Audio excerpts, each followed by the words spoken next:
Bismillahirrahmanirrahim. Bismillahirrahmanirrahim. Assalamualaikum warahmatullahi wabarakatuh.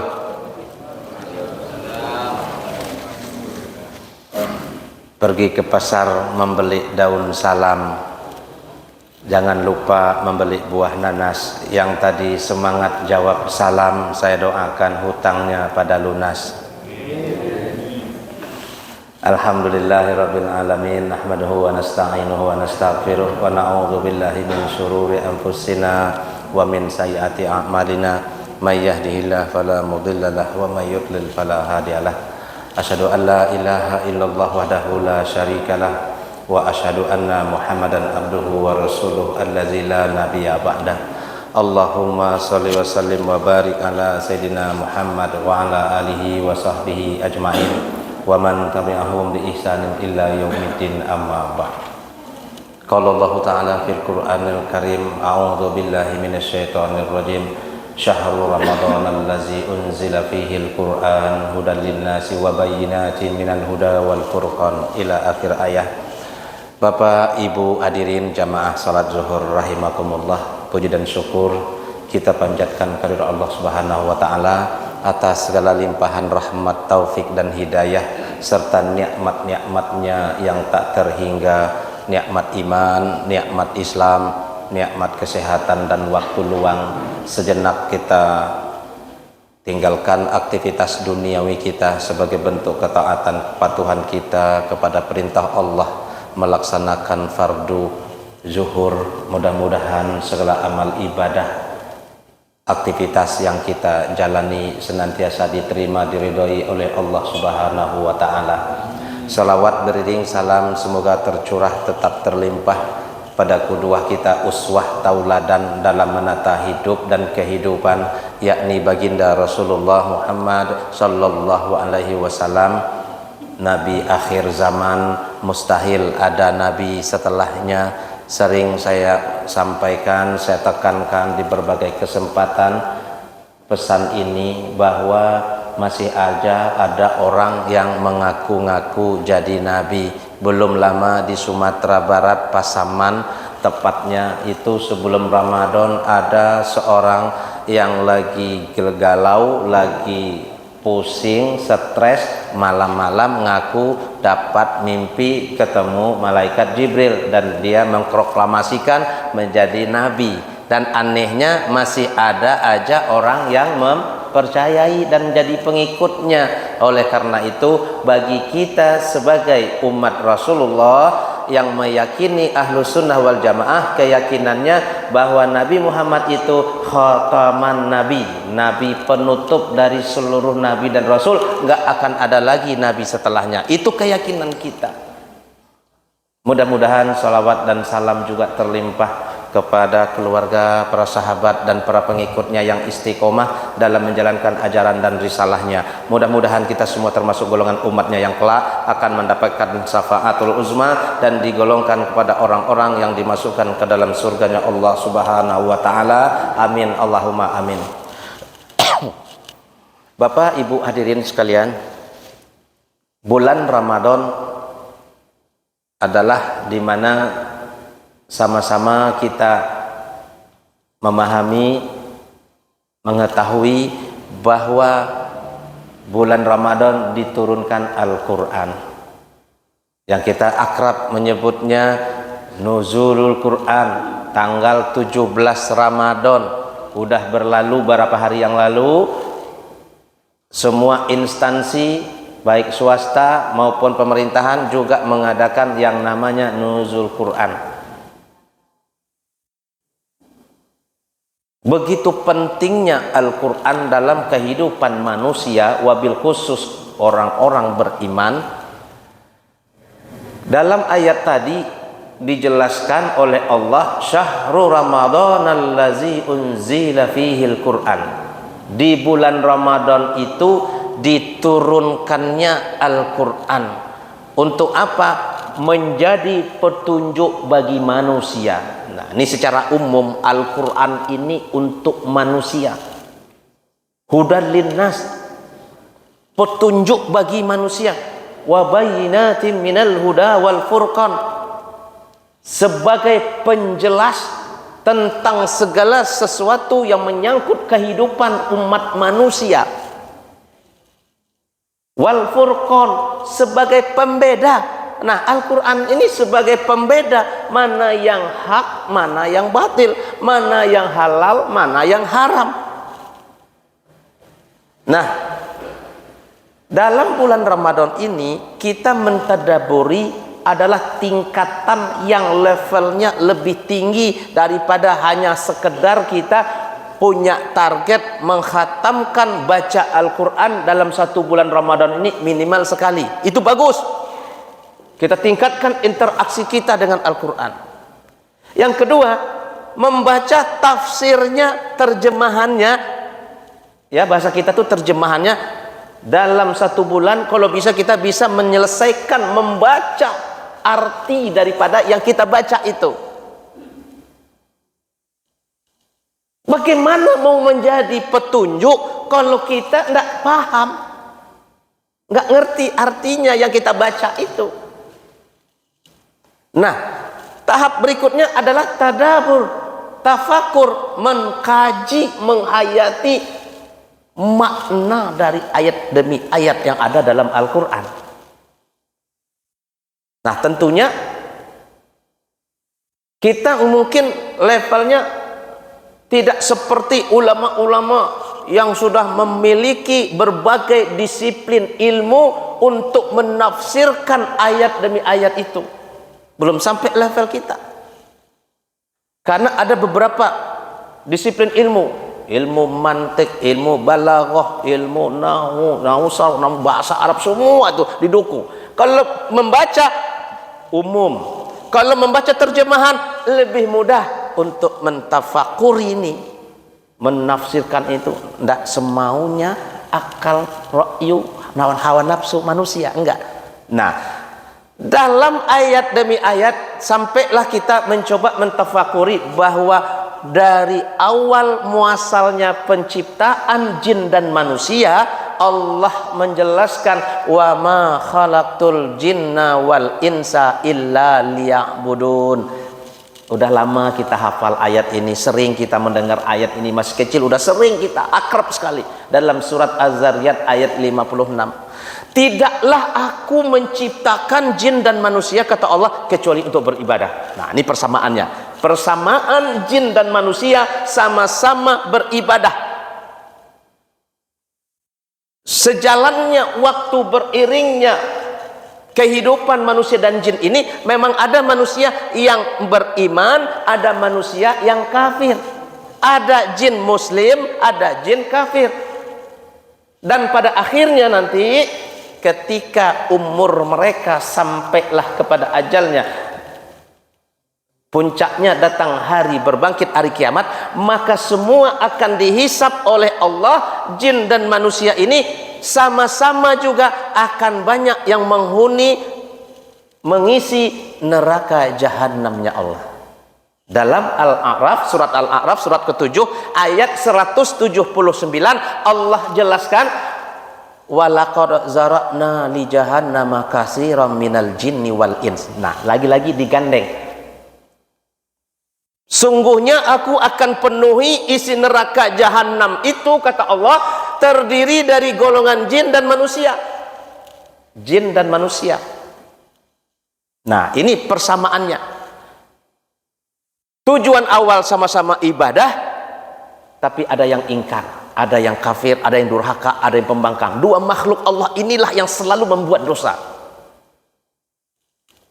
Malaikat ibadah terus, hewan, binatang, tumbuh-tumbuhan enggak. Dia hanya diciptakan untuk sarana melengkapi kebutuhan manusia. Nah, perbedaannya, ketika untuk memakmurkan bumi, dunia ini, Allah hanya percayakan namanya manusia.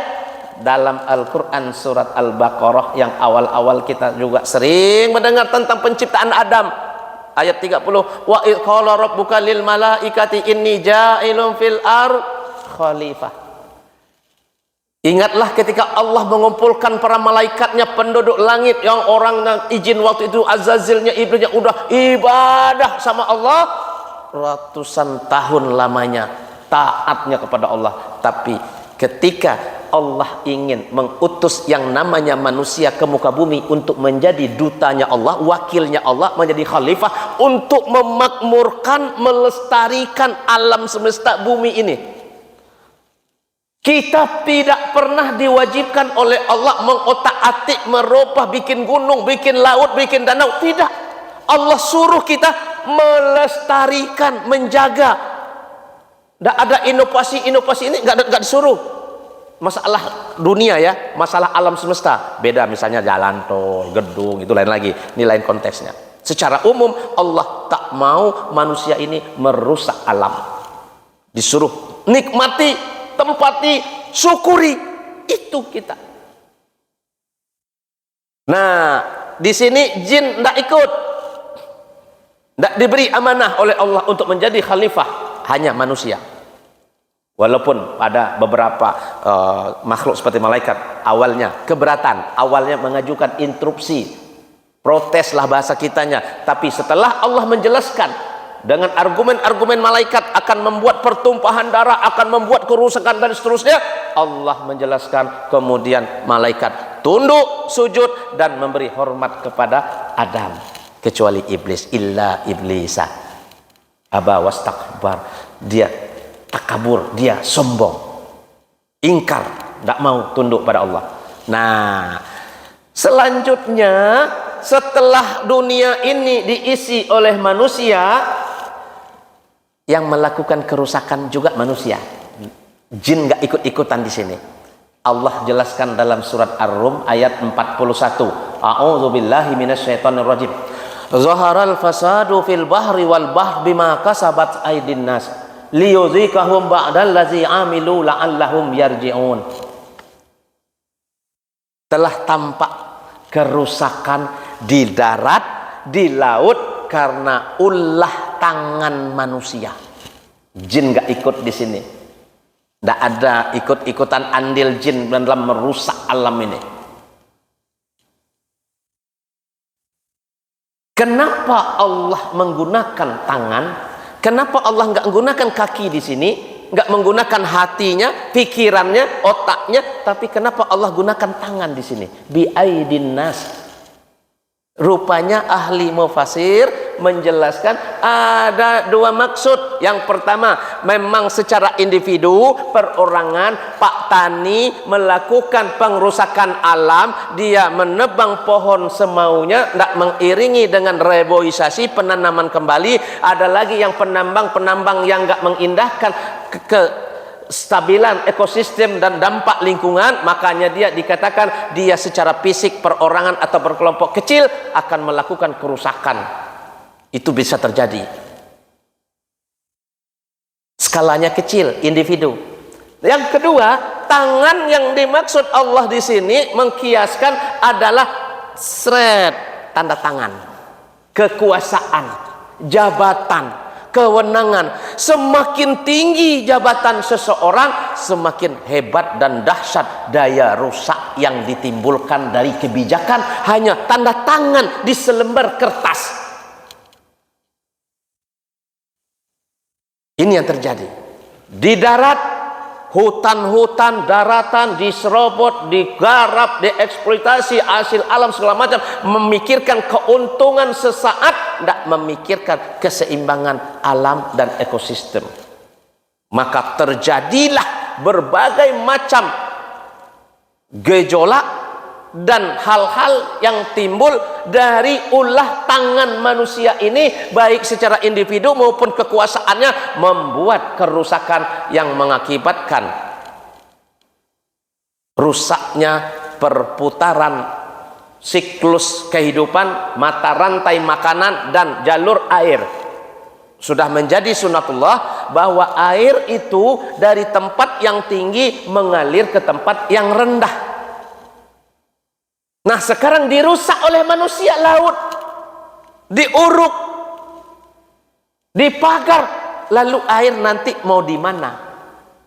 Makin kesini nanti makin sering terjadi intensitas banjir, bencana, musibah. Kenapa? Karena kapasitas air sudah dikurangi, haknya jatah air sudah diambil oleh manusia-manusia yang menjadikan daratan.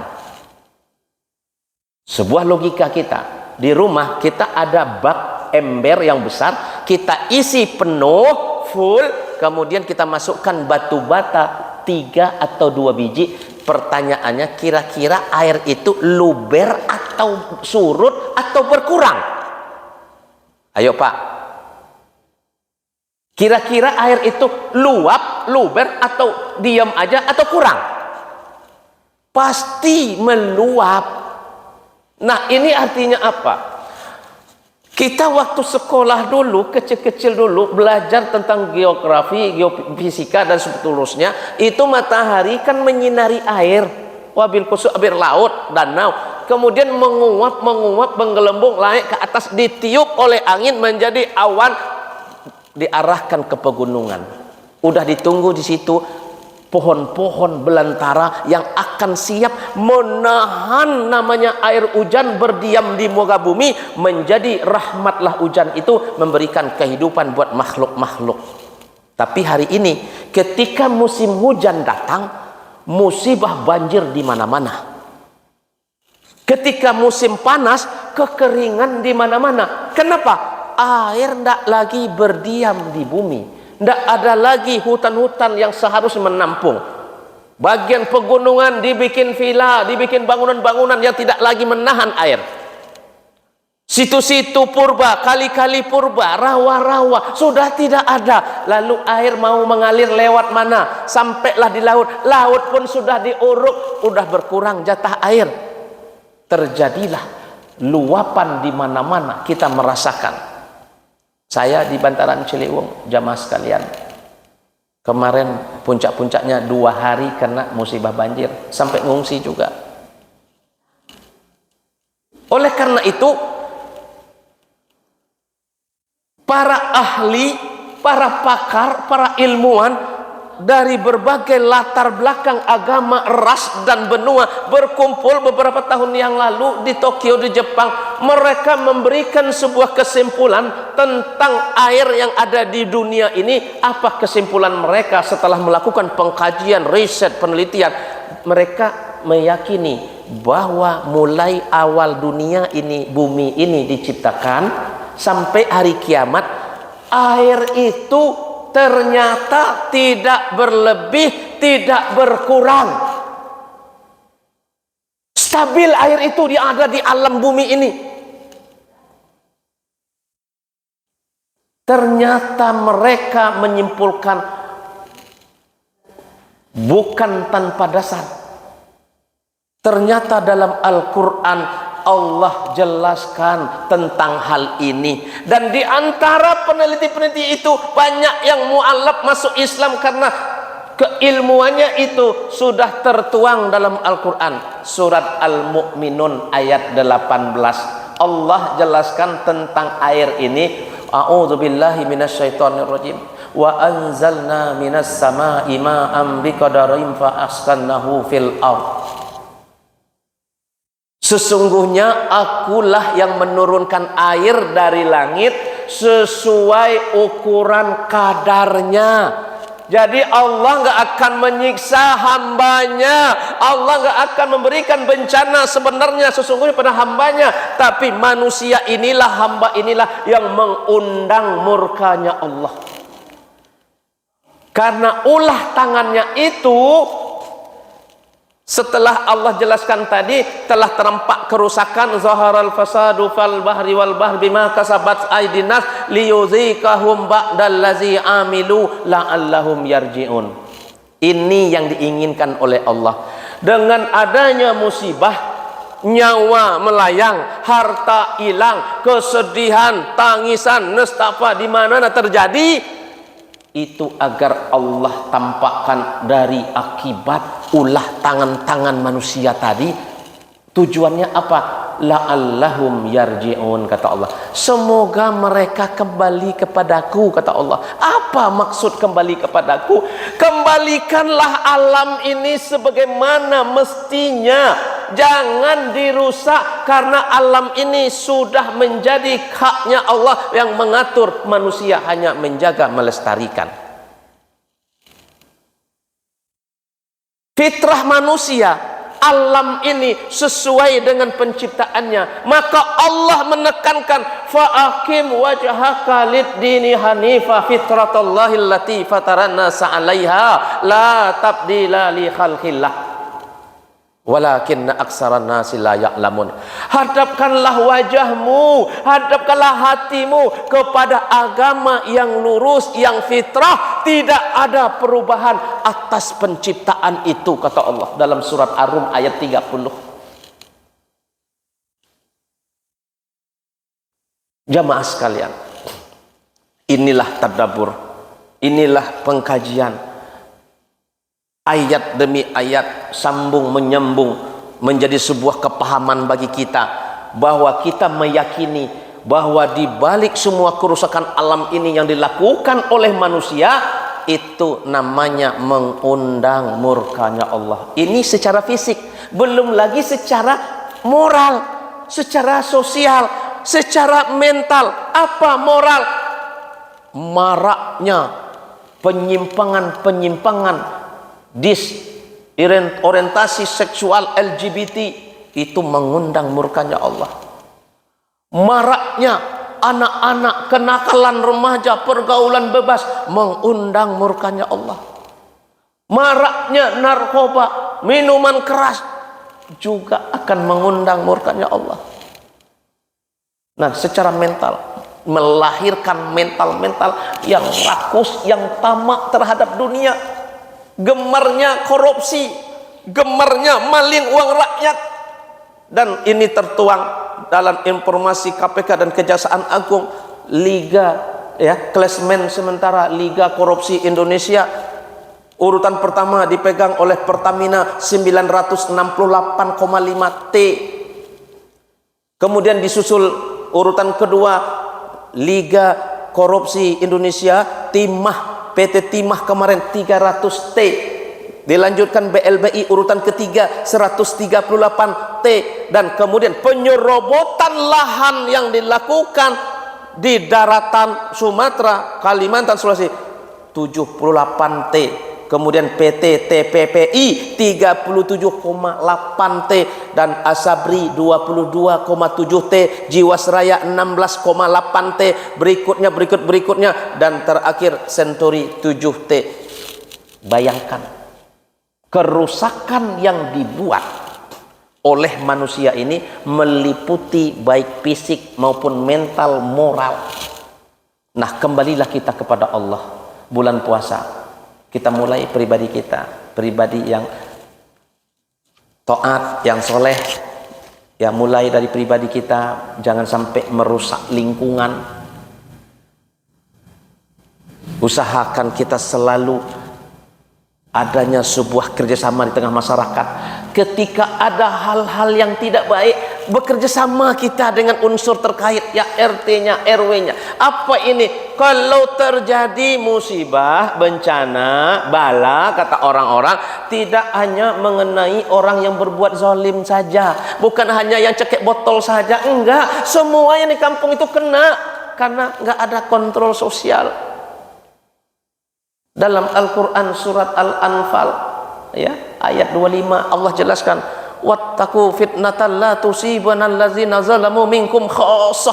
Takutlah kalian kepada Allah manakala musibah bencana datang menimpa, tidak hanya, kata Allah, tidak hanya menimpa orang yang berbuat zalim saja, enggak, wallahu a'lamu innahul hisab. Wallahu, itu semuanya demi Allah akan mendapatkan rata dibuat oleh Allah. Terkadang ada orang-orang tertentu, orang-orang pilihan dari Allah, yang dibalik musibah, di setiap bencana itu ada misteri, ada cerita yang nggak masuk logika kita, tapi itu kuasa Allah yang menyelamatkan orang per orang karena kelebihannya dia di sisi Allah Subhanahu wa Ta'ala. Banyak kejadian. Waktu tsunami Saya juga ikut ke sana sebulan, itu mendengarkan cerita-cerita orang, banyak orang, setiap musibah kebakaran, ada lagi di Manggarai waktu itu, semua rumah kebakaran, rumah dia utuh. Kenapa? Ternyata dia ahli ibadah dan rumah itu digunakan untuk anak-anak pengajian yang tidak mereka pungut bayaran. Allah punya kuasa, Allah punya mau. Bagi kita adalah selalulah kita berusaha mawas diri, selalulah kita selalu takut kepada Allah ketika melakukan kemaksiatan, kedurhakaan pada Allah. Nah, jamaah sekalian, di akhir kajian kita, saya mengajak jamaah sekalian, terutama di bulan Ramadan ini, amalan yang dianjurkan oleh Allah adalah membaca Al-Quran, qiyamul lail, dan sedekah.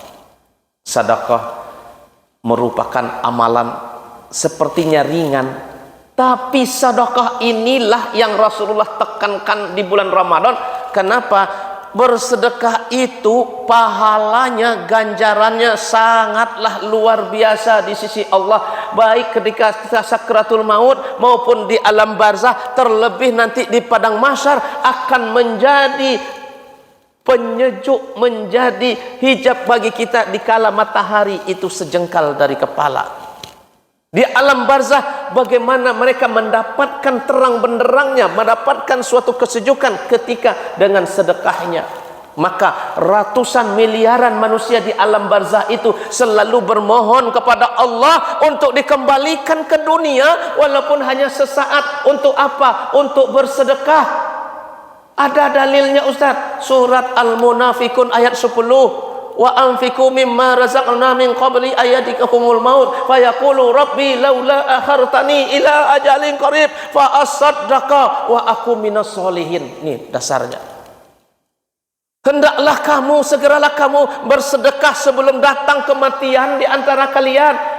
Bahwa sesungguhnya mayat-mayat yang ada di alam barzah memohon kepada Allah, Rabbi laula akhartani, ya Allah izinkan aku kembali ke dunia walaupun sesaat, katanya. Idza ajalin qarib fa as-sadaqah. Mau ngapain? Mau kurban? Bukan. Mau jihad? Bukan. Mau haji? Bukan. Mau ngapain? Fa as-sadaqah wa aku minas solihin. Aku akan bersedekah ya Allah, aku menjadi orang yang soleh. Coba bayangkan. Bersedekah itu enteng seolah-olah, tapi besar hadapannya, ganjarannya di hadapan Allah Subhanahu wa taala. Nah, kami mengajak jamaah sekalian, rumah tahfiz yatim dan duafa yang kami asuh di Bantaran Ciliwung juga kemarin mendapatkan, kami juga mendapatkan banjir 2 hari dan mengungsi juga. Alhamdulillah sudah kembali ke rumah, sudah menata-nata kembali barang-barang, dan anak-anak kami ada yang santrinya hanya pakaian yang nempel di badan. Begitu cepatnya air datang tanpa sempat berkemas. Dan kami dapat sumbangan-sumbangan dari Pemda, dari yayasan, dari orang per orang, donatur dan lain sebagainya. Nah, tanpa kesempatan ini di bulan penuh berkah ini, saya juga mengajak jamaah sekalian Masjid Thariqul Jannah dan udah koordinasi dengan pengurus, diizinkan untuk menggalang dana kepada jamaah sekalian. Ada salah petugas kami akan berkeliling menyebarkan sorban. Silakan bawa jamaah sekalian, kita berbagi dengan anak-anak kita yang terdampak banjir, yang terdampak dengan korban musibah kemarin. Mudah-mudahan mereka bulan puasa ini mereka bisa menjalani hidupan mereka. Kami juga minta air mineral, makanan untuk berbuka, selalu menyumbang kepada mereka. Dan kemudian nanti menjelang Idul Fitri, kita ingin mereka juga seperti anak-anak yang lain, ingin mereka berbahagia, ingin mereka pakai bajuan yang layak, berpakaian yang sama dengan teman-temannya. Oleh karena itu, kami tidak bisa berbuat banyak kecuali hanya memohon kepada Allah dan mengetuk pintu hati jamaah sekalian. Mudah-mudahan bisa membantu meringankan, berkontribusi untuk meringankan beban daripada anak-anak kita. Mereka ada yang sudah hafal 30 juz Al-Quran, mereka ada yang sudah menjadi imam sebuah masjid. Alhamdulillah, ini buah dari usaha kita, dan jamaah sekalian berkontribusi, berandil. Setiap saya khutbah Jumat di sini juga suka meminta bantuan jamaah sekalian. Mudah-mudahan itu akan menjadi amal soleh, akan menjadi pemberat timbangan kita di yaumil kiamah nanti. Amin Allahumma amin. Mungkin itu saja yang dapat saya sampaikan. Kita tutup dengan doa. Astaghfirullahalazim, astaghfirullahalazim. A'udzubillahi minasyaitonirrajim. Bismillahirrahmanirrahim. Hamdan syakirin, hamdan na'imin, hamdan ima'u yufi mazidah. Ya Rabbana lakal hamdu wa la syukru yang bagi li jalali wajhikal karim wa azimi sultanik. Allahumma salli ala sayyidina Muhammad wa ala ali sayyidina Muhammad. Rabbana zalamna anfusana wa illam taghfir lana wa tarhamna lanakunanna minal khasirin. Rabbana hab lana min azwajina wa dzurriyyatina qurrata a'yun waj'alna lil muttaqina imama. Allahumma ighfirli wa li walidayya warhamhuma kama rabbayana shighara. Rabbana la tuzigh qulubana ba'da idh hadaitana wa hab lana min ladunka rahmah innaka antal wahhab.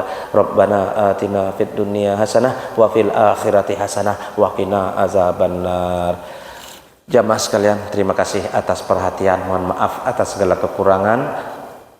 Wabillahi taufiq wal hidayah. Assalamualaikum warahmatullahi wabarakatuh.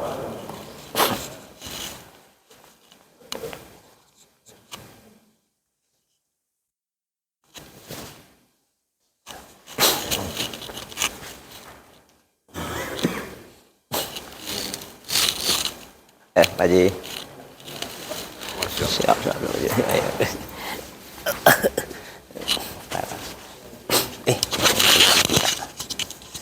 Tak bawa pulang repot nih.